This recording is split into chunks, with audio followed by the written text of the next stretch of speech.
I would like to start off with how CSR has evolved. So, we have heard that it started in 2014, and India is the only country in the world which has mandated CSR. Only country in the world. Yes. But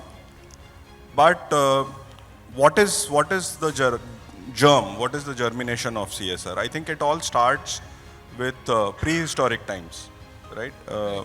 So each and every religion, if you look at any religion in the world, donation or helping people who are in need is a basic virtue, which is taught by each religion. And what started off many years back as individual social responsibility. You know, if you look across the country, you'll have people who had the means, who had the wealth, contributed towards certain causes. Look at the largest hospitals in the country. They are made by individual contributions. You look across the country, any garden, any beach you go to, the benches there would have names of people, wealthy individuals who have donated. It started from there.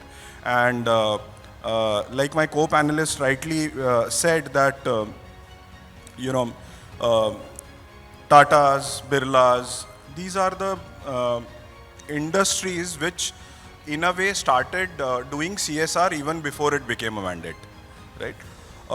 Going further now, Mr. Karya, I think, gave a beautiful analogy of the arranged marriage, love marriage.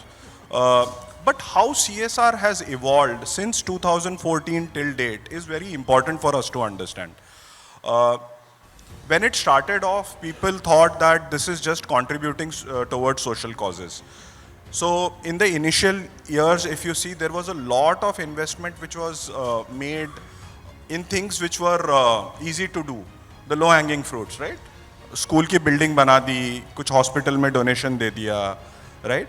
And now if you see, it has become very, very evolved. In fact, during the introduction... 30 sectors now. Yeah, but during the introduction, it was being mentioned that, there is so much emphasis on what is the impact, what is the ROI, what is the social return on the capital invested. All this is becoming so scientific. And I think, coming back to your question of how is it contributing to developed India, or, how do we move forward on that? I think we are on the right path, because CSR is not just filling in the gaps anymore.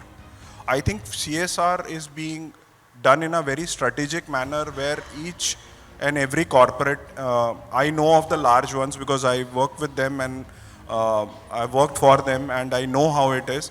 CSR is an integral part of business strategy, right? So it's not that you are doing something in isolation.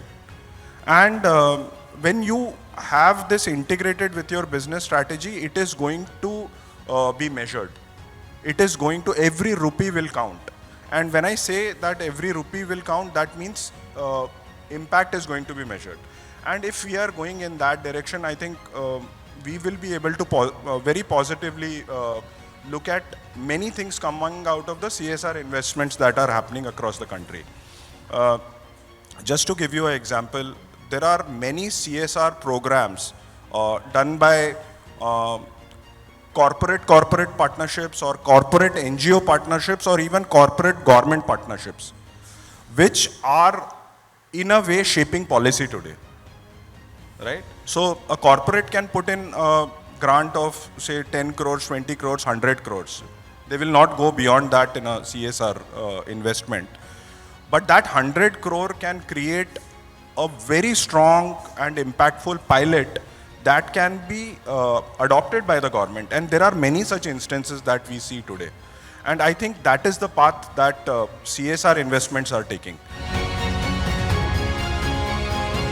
I don't think so. That's the approach that should be considered at all. In fact, CSR, like we have discussed, cannot be mandated beyond a certain point. Yeah. I definitely, genuinely feel that. There is you, and whatever you do, whatever contributions you are going to make, you are never going to be able to fulfill all the gaps, right?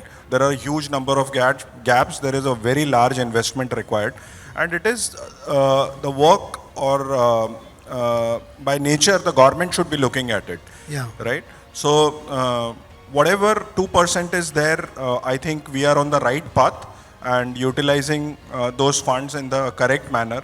So my genuine view is that it should remain at 2%. Okay. The other thought that I have is employee engagement and volunteering. If that can be incorporated along with the funds, that will have a huge value, because we work with we recruit a lot of youngsters, and we conducted a study, and in that study we found that a lot of youngsters today want to choose employers who are very active in CSR.